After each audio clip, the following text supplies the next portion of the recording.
네, 이 시간에 함께할 두 분의 전문가 소개합니다. 하이투자증권 스마트 PB센터 염정 멘토 나와 있고요.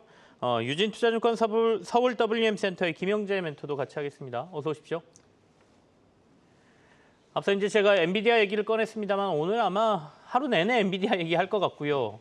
실적이 이제 미국 시각으로는 23일 그리고 우리 시각으로는 24일 날 새벽에 이제 엔비디아 실적이 나오게 되죠. 그러면 실제로 지금 시장에서 기대하고 있는 것만큼 나올지 아니면 그 이상이 될지 뭐 이런 얘기도 그때 할 수 있을 것 같은데 일단 국내에서 반도체하고 2차 전지주 살아나는 부분에 대해서 두 분과 얘기를 먼저 나눠보죠. 염정 멘토부터 점검해 주실까요? 네, 오늘 장 초반에 지난 밤새 미국장에서의 흐름이 이어졌습니다. 장 초반에 약간 10분, 15분 정도 이어졌던 것 같은데 일단은 반도체 그리고 2차 전지 지수 모두 다 상승을 했고 특히나 어제 같은 경우 엔비디아 8% 그리고 테슬라 7% 급등을 했는데요. 이러한 흐름이 장 초반에 이어지다가 사실 상승폭을 반납을 했고 또 반도체 종목들 같은 경우는 오히려 하락 전환한 종목도 좀 나타나고 있습니다. 네. 지금까지 일단 반도체 섹터에서는 일단 선반영된 부분도 좀 어느 정도 있다라고 좀 보고 있고요.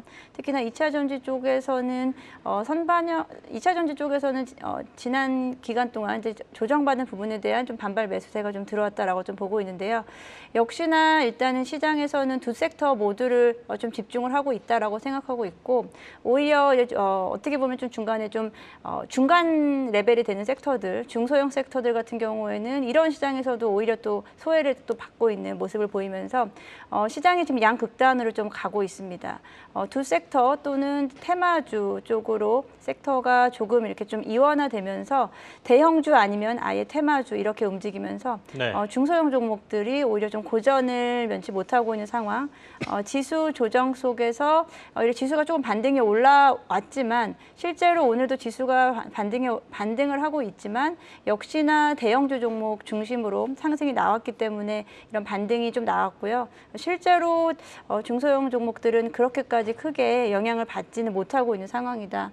시장이 계속 이런 분위기가 조금 더 이어진다라고 하면은 뭐 최근의 흐름대로 최근에 사실 흐름이 조금 거래 대금이 좀 줄어드는 모습이 나타나고 있고 네. 이런 투자 심리가 조금은 좀 위축되면서 일정 부분 종목이 좀 양극화가 좀 심화되는 상황이 좀 발생하고 있다라고 생각하고 있습니다. 자, 그러면 오늘도 이제 엔비디아 때문에 아침에 반도체가 좀 반짝하다가 지금 상승세가 좀 떨어진다라고 말씀 주셨잖아요. 실적 발표일 날도 이럴 거예요. 김영재 멘토님 어떠세요? 만약에 시장을 충족하는 실적이 엔비디아를 내고 미국에서 막 강하게 또 주가가 간다 하더라도 우리 시장은 오늘처럼 또 아침에 반짝했다가 또 빠지고 이런 모습일까요? 그러니까 반도체에 대한 매기가 좀 약하다 이렇게 볼 수 있을 것 같은데요.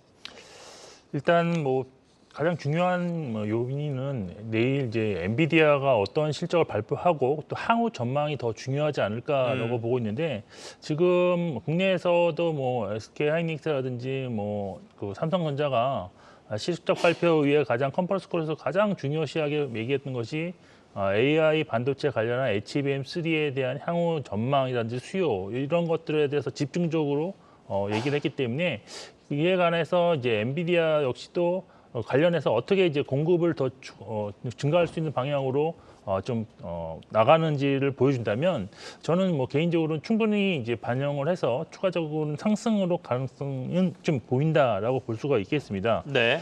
그리고 이제 또 중요한 점은 반도체에서는 이제 엔비디아 관련해서 호재성 재료를 가지고 꾸준히 상승했던 종목들도 있지만 지금 이제 아무래도 TSMC의 어떤 공급에서의 그런 쇼티지로 인한 어떤 삼성전자의 반사 이익이 파운드리 쪽에서 나타날 가능성도 지금 충분히 지금 대두되고 있는 상황인데 중요한 점은 이제 9월 달로 예정되어 있는 삼성전자의 HBM3가 양산에 성공하는지 이것이 가장 큰 이제 이슈가 되지 않을까라고 보고 있는데 만일 계획대로 성공한다면 엔비디아와 그리고 또 AMD 향 수주를 좀 앞당겨 올 수가 있기 때문에 삼성 쪽으로 파운드리 그 밸류 체인에 매우 긍정적인 그런 호재가 될 수 있다라고 보여서 이런 부분에 또 조금씩 모아가는 전략 그리고 사실 그 반도체가 그나마 아직까지도 지금 주가가 좀 부진함에도 향후에 긍정적으로 보는 가장 큰 원인은 반도체 산업이 결국은 사이클 산업이기 때문에 지금 현재 바닥을 치고 이제 좀 개선되는 모습으로 3분기부터는 확실히 전환될 것으로 기대하고 있기 때문에 지금까지 지금 후공정 업체 대비 상당히 지금 소외되고 있는 전공정 업체 역시도 내년 투자 사이클 회복을 보고 조금씩 모아가는 전략으로 대응하는 것도 나쁘지 않다라고 보고 있어서 좀 장기적으로 볼 때는 2차 전지보다는 지금 현재 반도체 섹터가 조금 더 투자가 있어서 조금 수월하지 않겠냐라고 보고 있고 이제 2차 전지 잠깐만 말씀드리면 2차 전지는 추가적인 상승을 제한하는 요인들이 네네. 다수 존재한다고 저는 판단하고 있습니다. 에코프로가 현재 지금 대장주로서 전체 2차 전지 주식들을 끌고 가는 그런 경향이 있는데 일단 에코프로가 전고점을 돌파하는 모습이 나타나지 않는다면 시장에서는 약간 실망 매물이 많이 출회될 가능성이 높고요.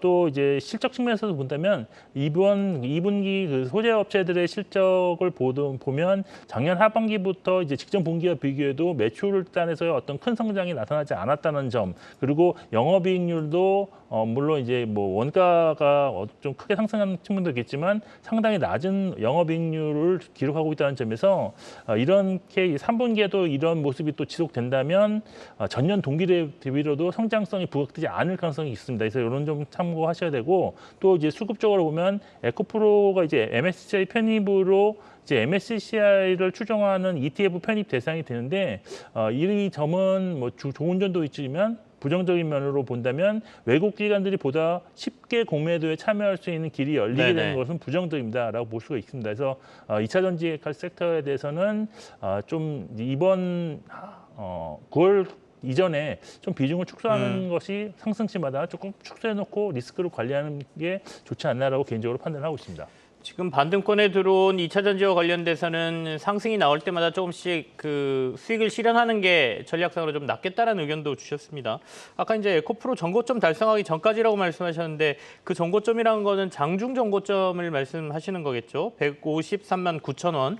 그때 한번 장중 전고점이 153만 9천 원이었다는 것도 제가 한 번 더 확인을 해드립니다. 자, 앞서 제가 이제 시장의 가장 큰 걱정은 미국의 국채금리다라고 말씀을 드렸습니다. 사실은 이렇게 국채금리가 5%를 넘어가는 상황, 그러니까 단기물 같은 경우에는 지금 5% 넘었고요. 10년물은 4.3%를 넘어서 있는 상황이기 때문에 이러면 주식시장이 좋을 수가 없는 분위기거든요. 근데 오늘 좀 의외의 장세가 나온 것이고요. 그래서 앞으로 미국 국채금리가 이렇게 간다라고 하면 시장은 계속 좀 부담스러울 거다라는 의견들을 많이 주고 계시죠. 특히 성장주가 좀 부담스러울 거다라는 얘기인데 염정 멘토는 어떻게 보세요? 네, 지금 뭐 국채 금리도 부담스럽고요. 그리고 물가 수준도 최근엔 WTI 선물 지수가 80달러 선까지 다시 또 도달했기 때문에 물가도 부담스럽고 지금 단기적으로 또 환율도 1,440원을 터치를 했고요. 그에 대한 부분에서 전반적으로는 여러 가지 여건들이 주식시장을 둘러싸고 있는 여건들이 좀 불안정할 수밖에 없다라고 좀 보고 있습니다. 그래서 상대적으로 지금 또 중국의 뭐 경제 둔화라든지 이런 부분들이 시장에는 전반적으로는 조금은 약세를 미칠 수밖에 없고 그런 분위기가 오늘 우리 시장에서 사실 강한 반등이 나올 것으로 예상이 됐지만 생각보다 좀 강하지 못한 흐름이 나타나고 이번 주에 있을 뭐 잭슨홀 미팅에서의 발언이라든지 그리고 뭐 엔비디아 실적 발표 여러 가지 염두에 두고 있는 상황들이 있기 때문에 시장은 여전히 좀 관망 심리가 좀 강하다라고 좀 보고 있고 여전히 중시를 주변으로 해서 주변 자금들이 여전히 존재는 하고 있기 때문에 이러한 부분들이 일정 부분은 좀 해소되는 시점이 되어야만 적극적으로 투자 심리가 좀 반영이 될 것이다라고 생각하고 있습니다. 네.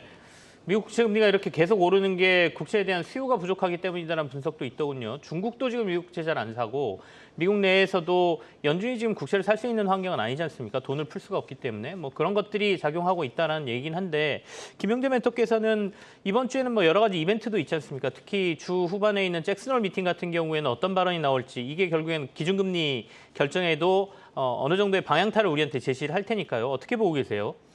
근데 일단 기준금리의 확률 전망은 조금씩 이제 한 차례 추가 인상이 확률이 높아지고는 있지만 그럼에도 불구하고 아직까지도 절대적으로 낮은 수준으로 유지는 되고 있습니다. 근데 이제 최근에 나타나고 있는 이러한 미국 경기가 예상보다 호조를 나타내고 있는 그런 점, 또 뭐 물가에 대한 부담 요인들이 지속적으로 나타나고 있는 점, 여기에 사실 미국 국채에 대한 서두에서 잠깐 말씀하셨지만 미국 국채를 지금 살려는 그런 수요가 많이 제한적이다라고 볼 수밖에 없는데, 일본 같은 경우에도 이제 일드 커브 컨트롤을 수정하면서 이제 미국 국채에 대한 수요가 좀 감소될 가능성도 있어 보이고, 여기에 말씀하신 것처럼 중국 역시도 지금 지속적으로 미국 국채를 매도하고 있는 그런 상황이기 때문에 상당히 좀 부담 요인이다. 여기에 지금 경기가 이렇게 지속적으로 좋아지면서 지금 국채를 매입하지 않아도 되는 어떤 위험자산 선호 현상이 지속되고 있다는 점이고, 또 금리가 또 상승한다는 의미는 결국 미국 달러에 대한 강세 요인으로 작용하고 있기 때문에 최근에 있었던 어떤 위안화의 폭 절하 요인들, 그 부동산 경기 악화라든지 뭐 이런 리스크, 디플레이션 우려감 이런 것 때문에 추가적으로 좀 단기적으로 원화가 크게 약세로 지금 지속되는 점이 상당히 지금 주식시장 전체의 부담이다라고 보고 있습니다. 하지만 긍정적인 점은 성장주 같은 경우는 실질금리 상승으로 인해서 할인율이 이제 밸류에이션에 적용되는 할인율이 좀 상승함에 따라서 이제 밸류 적정 가치는 좀 낮아질 수 있겠지만, 그럼에도 불구하고 어떤 경기 회복이라든지 경기가 침체에 가지 않고 그런 면에서 본다면 오히려 실적에 대한 그런 증가 요인으로 작용할 가능성이 있습니다. 그래서 성장주 같은 경우 평가 할인율은 상승하지만 시장 동시에 증가가 가능하다는 점에서 금리를 제외해서 개별 모멘텀을 가지고 있는 종목들에 대해서는 단기적으로 좀 주목해 보실 필요가 있는데, 저는 개인적으로 뭐 네이버 같은 종목은 이번 주에 있을 어떤 이벤트 같은 것도 고려해 볼 수도 있고, 여기서 크게 성공하지 못하더라도 네네. 향후에 이제 미국을 제외한 나라에서 네이버와 어떤 협업을 통한 어떤 그런 인공지능 그런 개발 가능성이 높아지기 때문에 저는 상당히 네이버에 대해서는 좀 긍정적인 성장주지만 긍정적으로 바라볼 필요는 있다라고 판단하고 있습니다. 최근에 플랫폼 업체 바라보는 이유가 이제 그거죠. 국내 플랫폼 업체들이 속속 이른바 챗GPT라고 하는 생성형 AI를 결합한 서비스를 새로 내놓는다는 거예요. 뭐 클로버 X? 그죠? 하이퍼 클로버 X라고 하죠. 아직 입에 잘 안 붙었습니다. 이제 본격적으로 공개되고 나면 거기에 대한 서비스들, 그게 얼마나 시장에 영향이 미치느냐 이런 것들에 대한 또 분석들이 막 쏟아질 것 같습니다. AI 얘기를 앞서 반도체에서도 했는데 결국엔 플랫폼도 AI 기반이고요. 최근에 이제 바이오 쪽도 AI와 관련된, 그러니까 AI를 활용한 뭐 진단이라든지 아니면 여러 가지 서비스에 대한 기대감이 높다 보니까 시장에서 또 관련주들이 좀 각광을 받죠. 더군다나 뭐 바이오 ETF 이런 것들도 상장되면서 그런 업체들을 좀 많이 편입하고 있다라는 얘기도 들립니다. 염정 멘토는 시장에서 그런 얘기 좀 많이 들어보십니까? 어떻게 봐야 될 것 같아요? 네, 일단 뭐 의료 AI가 어떻게 보면은 의료 바이오 쪽에서 어떻게 보면 가장 최근 수익률이 좋았다라고 좀 볼 수 있겠는데요. 말씀하신 뭐 진단 플랫폼이라고 볼 수 있고요. 뭐 암 진단 플랫폼인 뭐 루닛이라든지 심정지 예측 관련된 뷰노, 그리고 최근에 뭐 딥노이드 같은 JLK 같은 종목들 중심으로 시장에서 연초 대비해서 사실 상승폭이 상당했습니다. 근데 이런 종목들의 공통점은 최근 한 2, 3년지간 매출액은 큰 폭으로 늘었습니다. 작게는 2, 3배에서 최근 7배 정도까지 제가 거론했던 종목들의 매출액은 좀 증가하고 있습니다만, 실제적으로는 뭐 영업이익은 계속해서 적자 상태이긴 합니다. 네. 그런 부분에서는 앞으로 어떤 성장 섹터이기 때문에 그에 대한 기대감으로 가져가는 건 사실 좀 맞겠습니다만, 지나친 뭐 기대감에서 욕심은 조금은 좀 피해야 될 부분, 오히려 지금 가지고 계신 분들 최근에 뭐 AI라든지 AI 반도체 관련된 이슈가 같이 붙으면서 AI 의료 쪽도 같이 움직임이 좀 나타났다라고 좀 생각하고 있습니다. 성장성은 뭐 충분합니다만 이에 대한 부분이 실제적으로 또다시 한번 좀 꺾이는 시점이 또 나올 수 있지 않을까라고 생각하기 때문에 조금은 적정선에서 이제 매매가 좀 중요하다라고 좀 생각을 하고 있고요. 저는 이제 의료 AI 쪽 관련된 직접적인 종목들, 지금 거론한 종목들도 좋고요. 최근에 뭐 의료 AI라든지 의료용 로봇 관련된 뭐 큐렉소 같은 종목들도 최근에 실적과 함께 AI를 좀 접합시킬 수 있는 이런 로봇 기술 같은 경우에도 좀 긍정적이다라고 좀 보고 있습니다. 이게 실적하고 연결이 되는 것도 중요한데 시장에서 이 이슈로 묶이느냐도 굉장히 중요한 것 같아요. 요즘 워낙 테마성 재료로 해서 수급들이 몰려들면서 주가를 좀 올려놓다 보니까 실적은 좀 미래에 나오더라도 그 테마에 연결돼 있다 그러면 막 관심을 엄청나게 받고 있네요. 김영재 멘토께서는 이쪽에서 좀 눈여겨보시는 종목이나 이런 게 있습니까?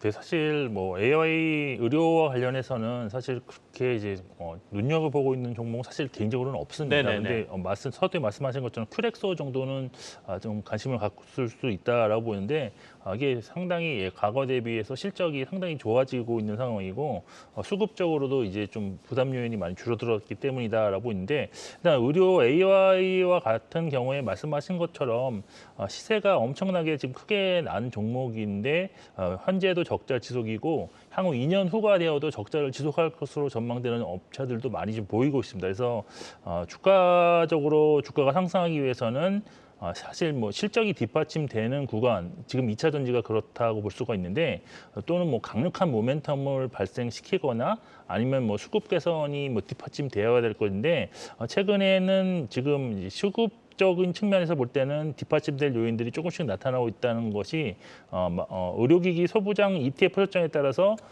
좀 단기적으로 수급이 좀 더 개선될 것이기 때문에 이런 면이 좀 주가 흐름을 좀 결정할 수 있을 것으로 보고 있습니다. 그래서 현재 의료 AI 투자에 있어서 가장 중요한 투자 포인트는 저는 이제 향후 뭐 성장성인지 검증된 것이고 기술적으로 좀 대응이 필요한 시점이 아니겠냐라고 보고 있어서 단기 매매로 좀 대응하시는 트레이딩 전략을 추천드리고 그 중에서도 이제 추세가 좀 양호했던 종목을 살펴보자면 뭐 리포트가 오늘 최근 나와서 상승한 딥노이드라는 종목이 상대적으로 기술적 추세가 가장 양호하지 않을까.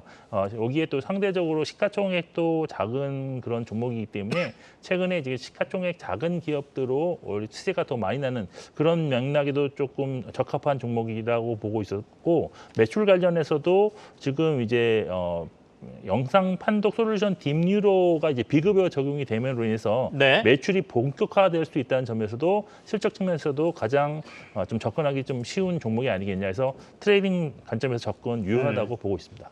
알겠습니다. 자, 어쨌든 간에 트레이딩 관점으로 좀 보자라는 말씀이세요. 그리고 추세적으로 살아있는 종목 몇 가지는 또 설명을 해주셨습니다.